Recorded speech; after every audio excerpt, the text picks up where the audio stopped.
बनेगा, जिसमें आप देखते हैं आज चीन है, भारत है। तो ये जो स्थिति है, ये विश्व के सबसे ताकतवर देश बन सकते हैं। और स्पिकमैन का तो ये भी कहना था, अगर अगर अभी जो स्थिति है, ये देश आपस में लड़ते बहुत, ये देश जो है आपस में लड़ते बहुत है। क्या मैं कह सकता हूं अरब इजराइल, यहाँ पे इजराइल अरब लड़ाई है, भारत पाकिस्तान, भारत चीन, है कि नहीं? यहाँ पर दक्षिणी मेडिटेरेनियन में ये आपस में एक दूसरे को मार काट रहे हैं। अभी आपने देखा यहाँ पे रूस यूक्रेन में। प्रोफेसर स्पिकमैन का एक मानना था कि जब तक ये आपस में लड़ रहे हैं, जब तक ये आपस में लड़ रहे हैं, तब तक यूएसए की ताकत को कोई भी चैलेंज नहीं कर सकता। जैसे ही ये एक दूसरे के साथ आने लगे तो आग में घी डाल आना, इनकी लड़ाई आपस में बंद नहीं होनी चाहिए, क्योंकि अगर ये जुड़ गए तो विश्व का राज इन्हीं के पास आ जाए। सोच के देखिए, भारत, चीन, रूस साथ में मिल गए, विश्व की धुरी बदल जाएगी कि नहीं बदल जाएगी? ये जापान भी अपना यूएस ट्रंप को छोड़ के इधर आ जाएगा, एकदम छोड़ के आ जाएगा। विश्व का जियो पॉलिटिक्स सब बदल जाएगा। उनका ये मानना था कि दिक्कत ये है, ये आपस में सास बहू बहुत ज्यादा हैं, ये लड़ते रहते हैं।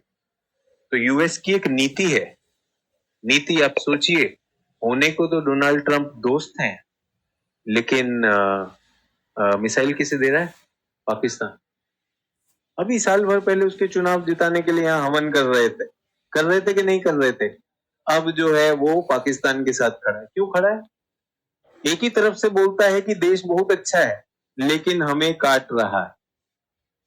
बहुत समझदारी से हमें रखेगा और जो है पाकिस्तान की मदद करेगा। उसके बाद क्या करेगा? भारत पे टैक्स लगाएगा, क्योंकि रूस से तेल ले रहा है, चाइना पे नहीं लगाएगा। ये दोगलापन क्यों करेगा?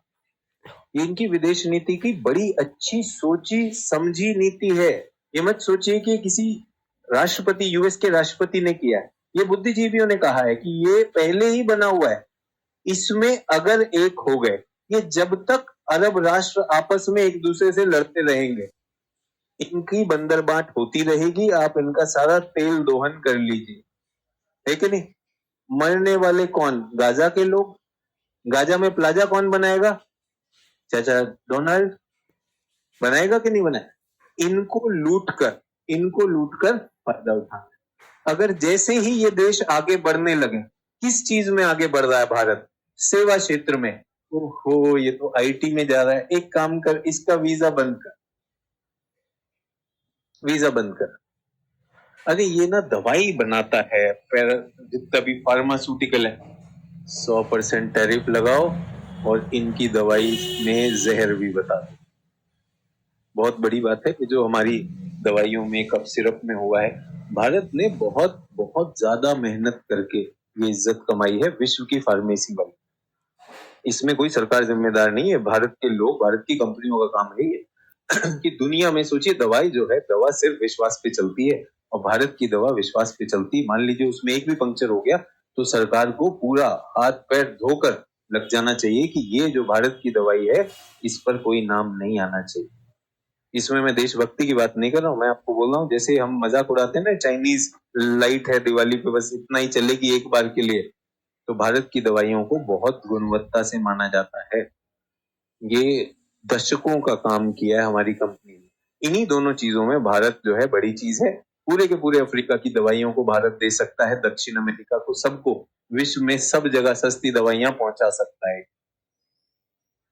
और ये भी बता दूं कि यूएसए के बाहर अगर किसी देश के सबसे ज्यादा दवा निर्मातक जिनके पास यूएस एफडीए का अप्रूवल है, यानी उनकी दवा की जो मानक अप्रूवल है, वो भारत है। और जैसे ही भारत की गर्दन दबानी हो, दो चीजें हमारी सेवा क्षेत्र का, आईटी को दबाओ, यहां दबाओ। और वरना क्या है? वरना दोस्ती है। हम बेवकूफ की तरह क्वाड में भी इनके साथ हैं कि नहीं? कहने को क्वाड भी बनाएगा, कहने को यहां भी हो जाएगा। जिस दिन हम ब्रिक्स की मीटिंग में चले गए, उस दिन चाचा पागल भी हो जाएंगे कि नहीं हो जाएंगे? सीधी सी बात, अपना फायदा देखो। जब यूएस ने कहा कि हम अफगानिस्तान में रहेंगे और तालिबान ने उनकी टांगे तोड़ दी और वो दौड़ गए, तो भारत क्यों नहीं देख रहा कि भाई ये जो पाकिस्तान में चल रहा है, जो हमें घेर रहा है, अगर यहाँ पे अफगानिस्तान से वो होता है तो क्यों नहीं रखेंगे? ईरान से क्यों संबंध तोड़ेंगे? अब भारत जो है तेल ना ले रूस से, तेल ना ले ईरान से, तो किससे ले? किससे ले? आपको माई बाप बनाए, और क्यों बनाना है माई बाप?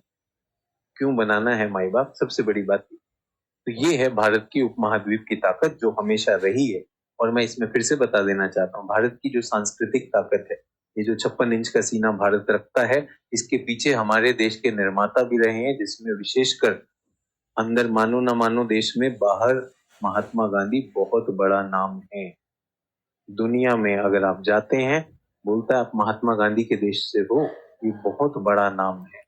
इसको अपमानजनक करके जिसको जो बनाना है वो कर ले, लेकिन जो देश की जो सामरिक बात है, ये बहुत बड़ी बात है। जिस प्रकार से इतने बड़े एक राष्ट्रीय आंदोलन को खड़ा किया और उसको हमने नॉन वायलेंट तरीके से, अहिंसक तरीके से उसको चलाया। लेकिन सर इसमें सुभाष बोस भी तो थे, सुभाष बोस थे, उनकी कोई भूमिका कम थोड़ी है, उनकी भूमिका थोड़ी कम है। आपके पिताजी की एक भूमिका, आपके माताजी की एक भूमिका है या नहीं है? तो जिसकी भूमिका है वो है। उस चीज को अगर हम नजरअंदाज करते हैं, तो भारत को जो एक विशेष स्थिति मिली है उपमहाद्वीप की, वो स्थिति ऐसे ही नहीं मिली है, बहुत मेहनत से अर्जित की। ठीक है, उत्तर में इमोशनल नहीं होना है, जो पॉइंट्स लिखवाए वो लिख के आ जाए। ठीक है, इमोशनल के लिए मंत्री बहुत हैं, मंच पे जाके रोने लगेंगे, है ना। भारत का आकार एवं रूप हो गया।